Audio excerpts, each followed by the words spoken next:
جب بندے سے گناہ سرزد ہو جاتا ہے اور وہ معافی مانگ لیتا ہے تو اللہ کو وہ بندہ بڑا ہی اچھا لگتا ہے۔ انسان کے اندر چونکہ یہ دونوں چیزیں رکھی گئی ہیں تو کبھی کبھی اس سے گناہ بھی سرزد ہو جائے گا۔ نیکی اس کی عقل، اس کا فہم، اس کا ادراک، شریعت کی رہنمائی، انبیاء کی تعلیمات اسے بتائیں گی کہ وہ نیکی کے راہ پہ چلے، لیکن کبھی کبھی بائیں سمت سے جو خواہشات اور آرزو ہے وہ بھی اس کو گھیر لیں گی اور اچانک اس سے کبھی کوئی گناہ بھی ہو جائے گا۔ اور اگر اچانک اس سے کبھی گناہ ہو گیا، کبھی آنکھ بھٹک گئی، کبھی خیال بہک گئے، کبھی سوچ میں آوارگی آ گئی، کبھی زبان نے میلا لفظ بول دیا، تو پھر کیا ہے کہ پھر فوری معافی مانگ لے۔ مومن جب گناہ کرتا ہے تو ایسی کیفیت ہوتی ہے جیسے ابھی احد پہاڑ تلے آ گیا ہے، اگر اس نے توبہ نہ کی تو کچل دیا جائے گا۔ اللہ اکبر، تو پھر فوری معافی مانگتا ہے تو یہ اللہ کو بڑا ہی اچھا لگتا ہے۔ اللہ کہتا ہے فرشتوں سے کہ دیکھو میرا بندہ آخر میری دہلیز پہ آیا ہے نا، تم گواہ ہو جو میں نے اس کے سارے گناہ معاف کر دیے۔ تو گناہ کے بعد جو شرمندگی ہے، دیکھیے ایک اور جملہ کہتا ہوں، نیکی کرنے کے بعد جو تکبر پیدا ہوتا ہے کہ میں بڑی نیکی کر لی ہے اور باقیوں کو بندہ حقیر سمجھنے لگتا ہے، اور اس سے کوئی غلطی سرزد ہو جائے اس کے بعد شرمندگی ہوتی ہے اور اپنے آپ کو چھوٹا سمجھنے لگتا ہے اور اللہ سے معافی مانگتا ہے، تو اس نیکی کرنے کے بعد وہ جو آپ کے اندر تکبر اور رعونت اور عجب پیدا ہوا، اس سے کہیں بہتر ہے کہ آپ سے اگر کوئی خطا سرزد ہوئی تھی تو اس سے آپ کے اندر عجز اور توبہ کا جذبہ پیدا ہوا۔ اور اللہ کو یہ بڑا پسند ہے کہ کوئی بندہ، چونکہ ممکن ہی نہیں ہے کہ جب انسان ہے اس کے اندر یہ خواہشات رکھی ہیں تو کبھی اس سے، یہ انبیاء کی ذوات ہیں جو پاک ہیں، باقی کبھی کچھ خطا سرزد ہو جائے گی، اس سے معذرت کر لے۔ آپ نے نام سنا ہوگا ایاس کا، محمود غزنوی کا بڑا محبوب وزیر تھا اور بہت زیادہ بادشاہ اس سے محبت کرتا تھا، تو آیان سلطنت جلتے تھے، تو بادشاہ گاہے گاہے کوئی ایسا منظر ان کو دکھلاتا کہ اس سے میں خاص پیار کیوں کرتا ہوں۔ ایک دن بادشاہ کے ہاتھ میں موتیوں کی بھری ڈبیا تھی اور محل کے اندر یہ ایک حوض تھا، تالاب تھا، تو اس کے اندر اس نے وہ سارے موتی پھینک دیے۔ شفاف پانی اور نیچے فرش پہ پڑے ہوئے موتی نظر آ رہے ہیں، تو اس نے ایک ایک وزیر کو کہا کہ یہ موتی نکال کے لاؤ، اور سنو اپنا لباس اور اپنا بدن نہیں بھیگنے دینا۔ تو سب نے کہا یہ کیسے ہوگا کہ موتی بھی تہہ سے نکال کے لائیں اور بدن بھی اور کپڑے بھی نہ بھیگیں؟ تو دوسرے کو کہا، اس نے کہا حضرت یہ کیسے ہوگا،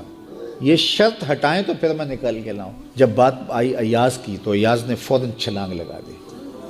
موتی پکڑے، ڈھونڈے، ہتھیلی میں لیے اور کانپتے ہوئے بدن کے ساتھ بادشاہ کے سامنے پیش ہوا، حضور یہ لے لیجئے۔ بادشاہ غصے میں تھا کہ میں نے کہا تھا لباس اور کپڑے بھیگنے نہیں چاہیے، تیرے بدن سے پانی نچڑ رہا ہے، تیرے لباس سے پانی نچڑ رہا ہے، یہ کیا؟ تو ایاز نے ہاتھ باندھ کے کہا، بادشاہ سلامت، آپ کے دو حکم تھے،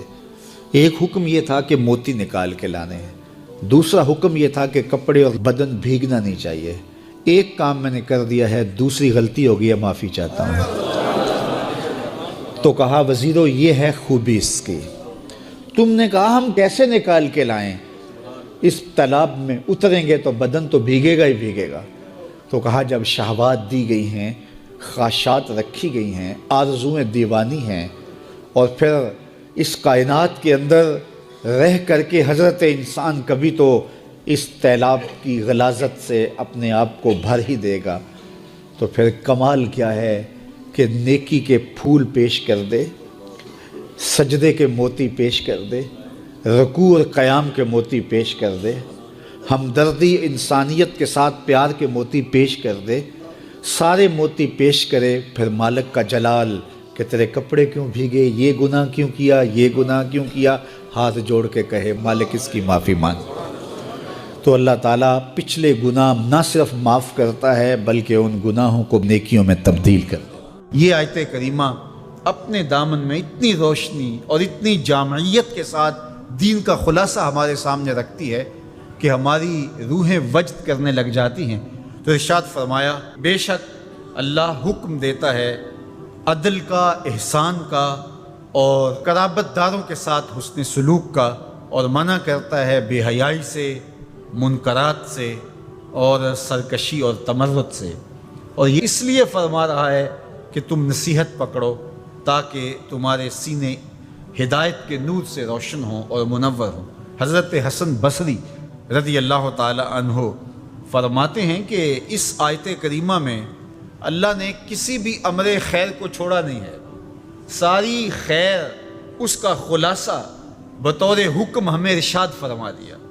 اور پھر فرمایا کہ اللہ تعالیٰ جل شانہ نے کسی برائی کو نہیں چھوڑا جس سے ہمیں منع نہ کر دیا ہو۔ ابن عاشور نے لکھا ہے کہ جتنے بھی مفاسد ہیں، جتنے بھی گناہ ہیں، ان گناہ کی جڑ یہ تین چیزیں ہیں: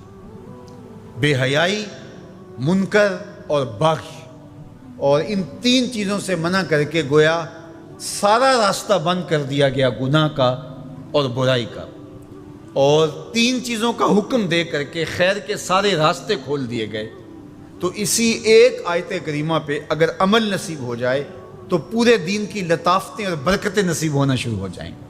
تو تین چیزوں کا حکم دیا کرنے کا، ان اللہ یامر بالعدل، بے شک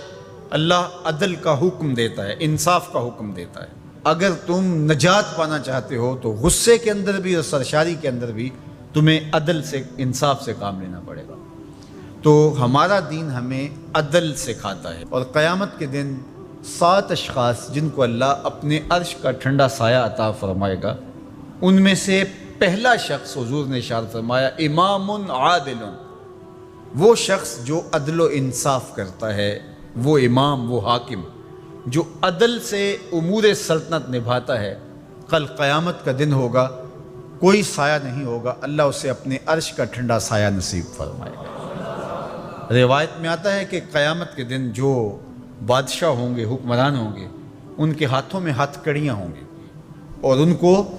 یوں میدان حشر میں لایا جائے گا۔ اگر انہوں نے عدل کیا ہوگا تو وہ ہتھ کڑیاں ٹوٹ جائیں گی اور انہیں جنت بھیج دیا جائے گا، اور اگر انہوں نے عدل و انصاف نہیں کیا ہوگا تو ان ہتھ کڑیوں کے ساتھ ان کو جہنم میں دھکیل دیا جائے گا۔ ہمیں عدل کرنے کی تلقین کی گئی، ملکوں کے اندر طمانینت، سکون اور قرار عدل کے ذریعے سے آتا ہے۔ ایک عربی کا مقولہ ہے الملک یدوم بالکفر ولا یدوم بالظلم، ملک کفر کے ساتھ تو قائم رہ سکتے ہیں لیکن ظلم کے ساتھ قائم نہیں رہ سکتے۔ علماء نے عدل کے حوالے سے یہ بات بھی لکھی ہے کہ اس کا مطلب اللہ نے ہمارے اوپر جو بھی فریضہ عائد کیا ہے اس کو پورا کرنا یہ عدل کہلاتا ہے، لوگوں کی امانات کو ادا کرنا یہ عدل کہلاتا ہے، ظلم کو ترک کرنا اور انصاف کا بول بالا یہ عدل کہلاتا ہے۔ اس عدل سے مراد صاحب حق کو حق دینا ہے، جس کا جو حق ہے اس کو دینا یہ عدل کہلاتا ہے۔ اللہ جو ہمیں عدل کا حکم دیتا ہے، اس کا مطلب ہے ہمارے ذمے جس کا حق ہے، ہمارے باپ کا ہے، ہماری اولاد کا ہے، ہماری ازواج کا ہے، ہمارے اہل خانہ کا ہے، ہمارے ہمسایوں کا ہے، دوستوں کا ہے، جس کا بھی حق ہمارے ذمے ہے، بلکہ فرمایا کہ تیرے نفس کا تیرے اوپر حق ہے۔ حدیث طویل ہے کہ حضور علیہ الصلوۃ والسلام نے فرمایا ان لربک علیک حقا، تیرے رب کا تیرے اوپر حق ہے، ولنفسک علیک حقا، اور تیرے نفس کا تیرے اوپر حق ہے، ولأہلک علیک حقا، اور تیرے اہل کا تیرے اوپر حق ہے، اور ایک حدیث کے لفظ ہیں ولزوجک علیک حقا، اور تیری بیوی کا تیرے اوپر حق ہے، فآت کل ذی حق حقا، ہر صاحب حق کو تو نے حق ادا کرنا ہوگا۔ تو جس کا ہمارے ذمے حق ہے، جب ہم وہ ادا کرنے لگ جائیں گے تو یہ عدل قائم ہوگا، اور عدل قائم ہوگا تو معاشرہ پرسکون ہو جائے گا۔